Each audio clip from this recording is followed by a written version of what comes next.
24 ঘন্টার মধ্যে পাকিস্তানে হামলা চালাতে পারে ভারত।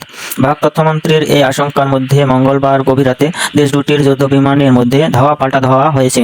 অন্যদিকে পাকিস্তানের সব বিমানবন্দরে জারি করা হয়েছে সর্বোচ্চ সতর্কতা। মঙ্গলবার রাতে ভারতের 4টি রাফেল যুদ্ধ বিমান জম্মু কাশ্মীরের আকাশ সীমায় টহল দিচ্ছিল। হঠাৎ করে এসব যুদ্ধ বিমান পাকিস্তানের আকাশ সীমায় প্রবেশের চেষ্টা করে।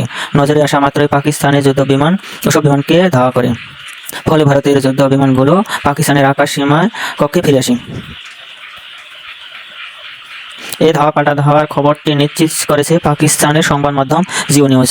মঙ্গলবার রাতে স্থলনে ও বৈঠক করেন ভারতের প্রধানমন্ত্রী নরেন্দ্র মোদী।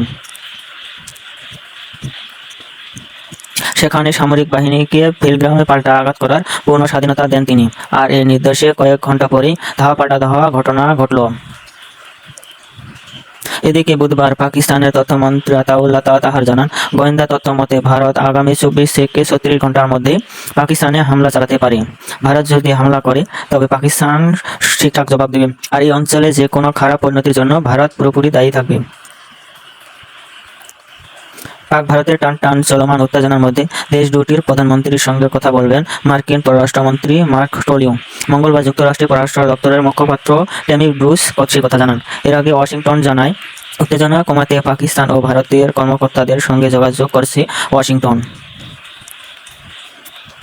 এর আগে দক্ষিণ এশিয়ার পারমাণবিক শক্তিধর দেশ দুটির নিজেদের মধ্যে 3বার যুদ্ধে জড়ায়। বিশেষজ্ঞরা বলছেন, 2019 সালে ওমান হামলার পর যেমন ভারত সীমান্ত পেরিয়ে পাল্টা হামলা করেছিল, এবারও তেমন কিছু করতে পারে।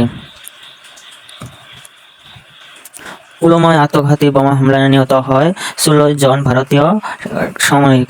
এবার যেহেতু নিহত ব্যক্তিরা সাধারণ পর্যটক, তাই রাজনৈতিকভাবে পরিস্থিতি আরও সংবেদনশীল হয়ে উঠেছে।